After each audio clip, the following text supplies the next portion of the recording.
أعوذ بالله من الشيطان الرجيم بسم الله الرحمن الرحيم إنا أعطيناك الكوثر فصل لربك وانحر إن شانئك هو الأبتر صدق اللہ العظیم۔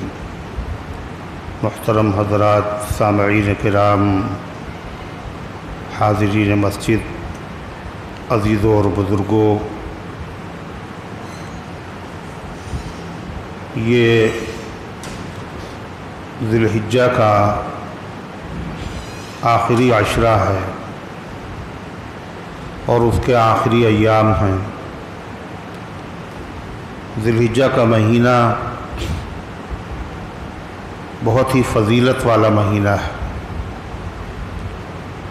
قرآن کریم میں جن 4 مہینوں کو حرمت اور عظمت والا مہینہ کہا گیا، ان میں سے ایک مہینہ ذی الحجہ بھی ہے، یعنی رجب، ذی قعدہ، ذی الحجہ اور محرم۔ ان حرمت والے مہینوں میں سے ایک عظیم الشان مہینہ ہے ذی الحجہ۔ پھر اس مہینے کی فضیلت یہ بھی ہے کہ اسلام کا عظیم الشان رکن اور عظیم الشان فریضہ حج بیت اللہ اسی مہینے میں ادا کیا جاتا ہے، اسی لیے اس مہینے کا نام ہے ذی الحجہ، حج والا مہینہ۔ ویسے تو پورا ذی الحجہ کا مہینہ بڑا فضیلت والا ہے، لیکن اس کا جو عشرہ اولا ہے، عشرہ اولا کا مطلب پہلے 10 دن، یہ بہت زیادہ فضیلت والے، اتنے فضیلت والے ہیں کہ اللہ تعالیٰ نے ان کی فضیلت کو ظاہر کرنے کے لیے قرآن پاک میں قسم کھائی اور فرمایا والفجر ولیال عشر، قسم ہے فجر کی اور قسم ہے 10 راتوں کی۔ فجر سے مراد ہے یوم النحر، قربانی کا دن، بقرعید کا دن، اس دن کی فجر، اور لیال عشر 10 راتیں، یعنی پہلی ذی الحجہ سے لے کر کے 10 ذی الحجہ تک جتنی راتیں ہیں یہ بڑی عظمت والی ہیں۔ فرمایا والشفع والوتر، اور قسم ہے جفت کی اور قسم ہے طاق کی۔ جفت کا مطلب جو 2 سے برابر تقسیم ہو جائے، اور طاق کا مطلب ہے جو 2 سے برابر تقسیم نہ ہو۔ تو جفت سے مراد ہے 10 ذی الحجہ، یہ 2 سے برابر تقسیم ہو جائے گا، اور طاق سے مراد ہے 9 ذی الحجہ۔ 9 کو اگر تقسیم کیا جائے 2 سے تو برابر تقسیم نہیں ہو۔